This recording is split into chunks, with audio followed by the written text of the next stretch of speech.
go ahead and talk about the DC power that you said the power supply steps down AC to DC, correct? Right, correct. Okay, and where would DC plug in? Where would DC plug in? Yeah. Well, each one of your devices and everything, you know, is going to have a certain power need. Right. You know, when your strip here for your, this is your, going to go back up here to your CD-ROM or whatever, feed here. It's going to have a certain power need. Exactly, and it won't be AC. But it will not be AC. No. What would happen if it was AC? Oh, it burns stuff up and everything. Right. It's not designed to handle those kind of voltages. Exactly. So what we have here is a Molex connector, correct? Okay. In this Molex connector, as you can see, we got your two wires, and then your yellow and your red. You have your plus 12 and your plus 5. Right. Now in the middle, we have ground. We talk about as far as component-wise. Can you just identify the components? Okay, underneath this big fan here, your cooling fan is going to be your CPU, your central processing unit. Okay, very good. And that's where most of your major functions, you know, the computer and everything. Without that, you're not going to get a whole lot. And let me ask you this. We talked earlier about the 4 stages of a PC. You have storage, input, output, and then you have another one, and that's where that comes in. Right. What would that be called? Input, output. I don't know. Help me. Processing. Processing, okay. Processing. Okay. So that does our processing, right? Correct. Okay. All right. Very good. And okay. And then you're going to have, I believe that is the North Bridge. Right. Chipset. You have a Chipset. North Bridge and South Bridge. Okay. That helps the central processor unit to handle some of the load of things that it's doing and everything.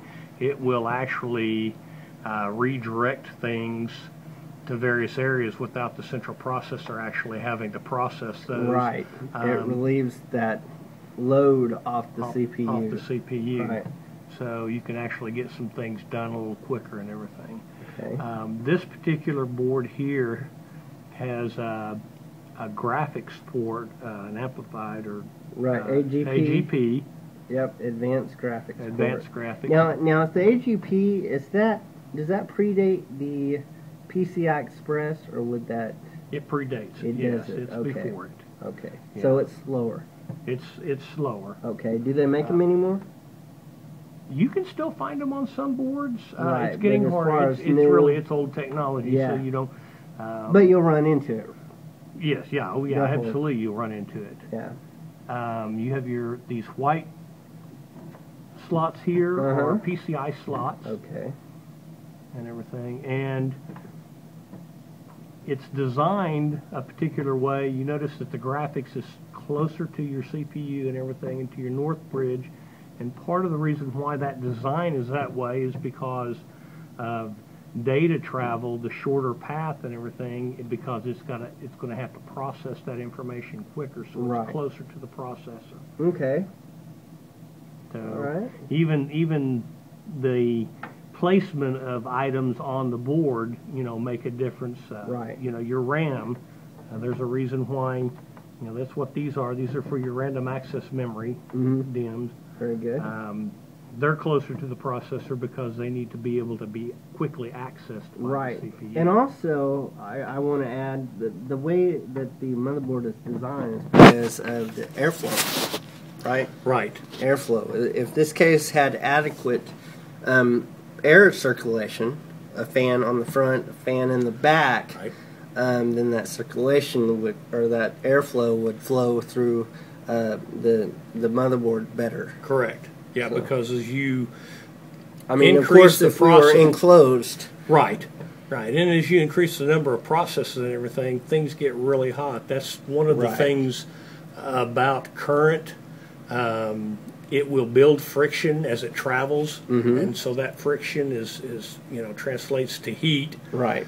And you want to make sure that you keep everything cool, because heat is not a good thing on some of these components being very sensitive. Right. Now, what does dust do to a component? Dust, kind of like this. Why is it so important? Yeah. Why is it so important to keep a computer dust free? Because dust will restrict the airflow. It also insulates around those things, which enables them not to dissipate the heat readily. Okay. And you certainly, again, don't want to insulate something from its ability to dissipate the heat. Heat is not a good thing on these sensitive components. Right. Okay. All right, let's go ahead and let's flip this guy up like this. Now, let's talk. What can you tell me about the drive structure?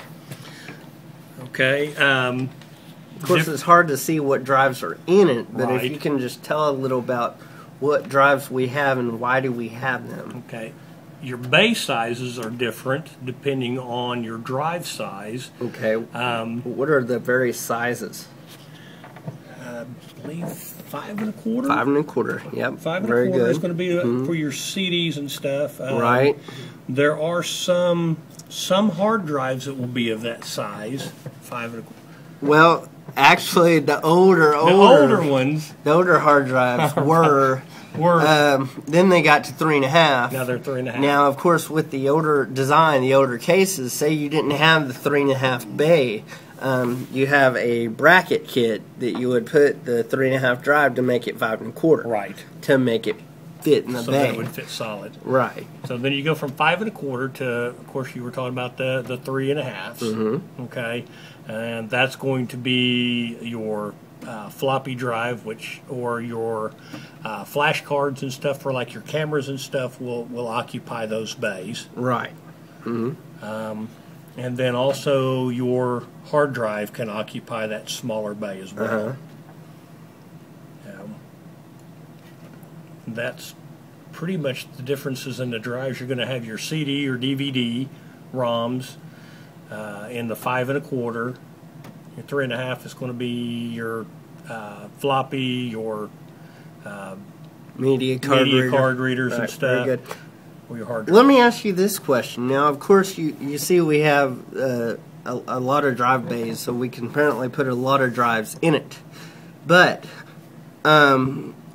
are we limited to how many drives we can put into a PC by how many slots we have, or by what's another factor that could limit how many drives we can use in a PC? Okay. Again, not only is your number of bays going to limit that, but you also want to be mindful again of heat, because those are going to generate heat as they run.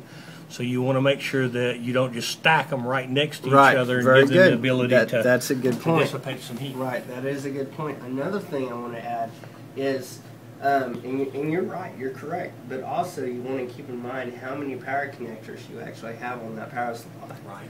Because if you have 6 drives and 3 connectors, you're out of luck, Chuck. Right. Unless they make a Y adapter, which will turn 1 into 2, but also then you have load on your power supply. That's right, and that's going to shorten the life of your power supply. Exactly, and also could damage